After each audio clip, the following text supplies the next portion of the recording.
საქართველოს საგარეო საქმეთა სამინისტროში საქართველოში აკრედიტებულ ელჩებთან შეხვედრა გაიმართა. ამის შესახებ ოფიციალურ ინფორმაციას უწყება ავრცელებს. შეხვედრა ადგილობრივი თვითმმართველობის არჩევნებს და 4 ოქტომბერს განვითარებულ მოვლენებს უკავშირდებოდა. საგარეო საქმეთა მინისტრის პირველმა მოადგილემ გიორგი ზურაბაშვილმა შეხვედრაზე აღნიშნა, რომ მნიშვნელოვანია საერთაშორისო პარტნიორები გაიმიჯნონ და დაგმონ აქციის მონაწილეების ძალადობრივი ქმედებები.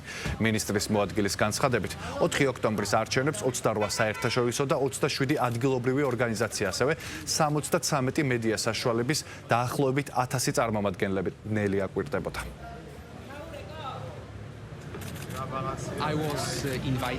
მე მომიწვიეს ჩემს კოლეგებთან ერთად საგარეო საქმეთა სამინისტროში ბრიფინგზე. საგარეო საქმეთა მინისტრის პირველმა მოადგილემ წარმოადგინა ხელისუფლების შეფასება მომხდართან დაკავშირებით, არჩევნებთან და არჩევნების შემდგომ განვითარებულ მოვლენებთან დაკავშირებით. არჩევნებზე და არჩევნების შემდგომ ევროკავშირის შეფასება ძალიან მკაფიოდ იყო გამოთქმული უმაღლესი წარმომადგენლის კაია კალასისა და ევროკომისარ კოსის ოფიციალურ განცხადებაში. გთხოვთ იხილოთ კვირას გავრცელებული განცხადებები.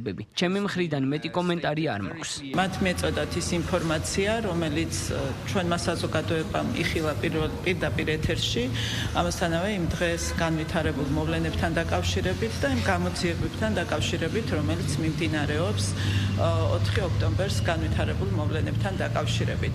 ასევე საუბარი შეეხო გამოხმაურებებს, რომელიც ჩვენ მოვისმინეთ საერთაშორისო თანამეგობრობის და აქტორების მხრიდან, შე შემთხვევაში რომლებიც არასწორად ასახავს და ეხმაურება განვითარებულ მოვლენებს და ქმნის მცდარ აღქმებს და წარმოდგენებს საქართველოსთან დაკავშირებით. ჩვენ ძალიან კარგად ვაფასებთ ყველა იმ მოვლენას, რომელიც ჩვენს გარშემო ვითარდება, ყველა ელჩის ქმედებას. ჩვენ ვაფასებთ ამას კარგად, ვიცით რასთან გვაქვს საქმე, თუმცა ასევე გვაქვს ჩვენი პრინციპები მოქმედების და ჩვენ გავაცანით, ასე ვთქვათ, და ვაცნობთ საზოგადოებას.